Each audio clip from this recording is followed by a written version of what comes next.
Bonjour à tous et à toutes, soyez le bienvenu à la prière du matin, ce moment de grâce, ce moment où nous nourrissons de la parole de Dieu, cette parole qui vient nous bousculer, cette parole qui vient en même temps nous relever, cette parole qui vient nous donner l'envie de vivre pour le Seigneur. Demandons déjà l'intercession de la Vierge Marie, que nous puissions bien vivre ce moment de méditation, de prière ensemble.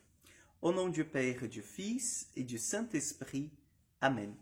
Je vous salue Marie, pleine de grâce. Le Seigneur est avec vous. Vous êtes bénie entre toutes les femmes, et Jésus, le fruit de vos entrailles, est béni. Sainte Marie, Mère de Dieu, priez pour nous pauvres pécheurs, maintenant et à l'heure de notre mort. Amen. Notre-Dame de la sagesse, priez pour nous. Nous allons prendre l'évangile de Matthieu, chapitre 5, versets 43 au 48. En ce temps-là, Jésus disait à ses disciples, « Vous avez appris qu'il a été dit, tu aimeras ton prochain et tu haïras ton ennemi. Eh bien, moi, je vous dis, aimez vos ennemis et priez pour ceux qui vous persécutent, afin d'être vraiment les fils de votre Père qui est aux cieux, car il fait lever son soleil sur les méchants et sur les bons. Il fait tomber la pluie sur les justes et sur les injustes. En effet, si vous aimez ceux qui vous aiment, quelle récompense méritez-vous? Les publicains eux-mêmes ne font-ils pas autant? Et si vous ne saluez que vos frères, que faites-vous d'extraordinaire? Les païens eux-mêmes ne font-ils pas autant? Vous donc, vous serez parfaits comme votre Père céleste est parfait. Acclamons la parole de Dieu. Chers frères et sœurs, nous continuons dans ce chapitre 5 de Matthieu qui vient nous montrer le véritable visage du chrétien. Qu'est-ce que je veux dire par là? Je veux dire en fait que le chapitre 5 de Matthieu, il est vraiment concret, il nous montre comment agir dans le monde. Et le chrétien, le disciple du Christ, en fait, ne haït pas son ennemi, mais le contraire, il prie pour eux. Il prie pour lui. Ah oui, Père César, mais il est impossible parce que vous savez bien, les gens qui nous souhaitent du mal, comment en fait on va lui souhaiter du bien? Comment on va prier? J'arrive même pas à penser à ça, c'est quelque chose qu'on ne peut pas concevoir. Ben oui, c'est cela que le Seigneur nous demande. Chers frères et sœurs, il faut que nous comprenions une chose. Dès par notre baptême, nous sommes devenus enfants de Dieu. C'est beau de chanter, n'est-ce pas, à chaque baptême. Il est devenu l'enfant de Dieu et frère de Jésus. Alléluia. N'est-ce pas? Eh bien oui, mais il faut le vivre.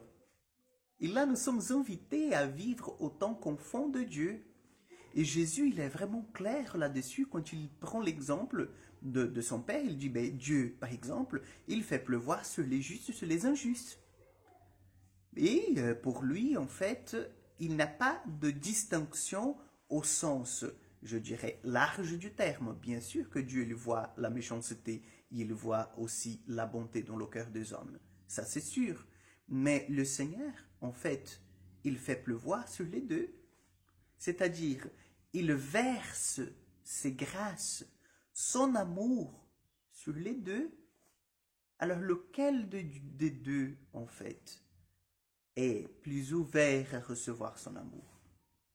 C'est sûr, c'est les justes, puisqu'ils sont plus tournés vers l'amour.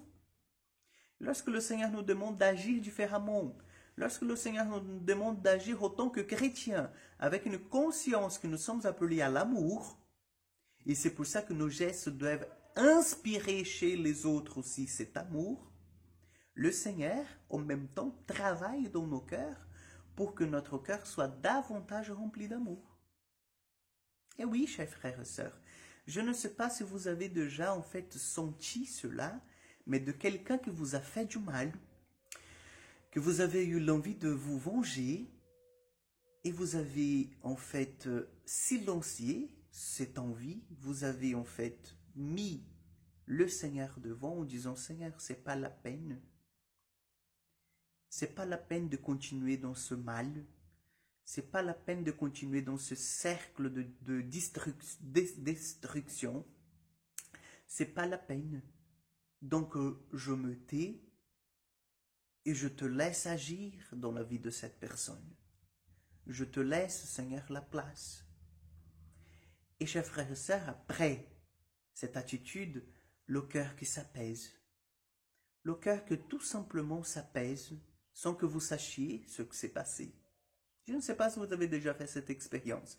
Sinon, faites-la. De laisser que le Seigneur prenne son temps et prenne soin de la situation. Parce que plus nous entrons dans le cercle du mal, c'est-à-dire de la vengeance, plus en fait nous nourrissons dans notre cœur de mauvais sentiments.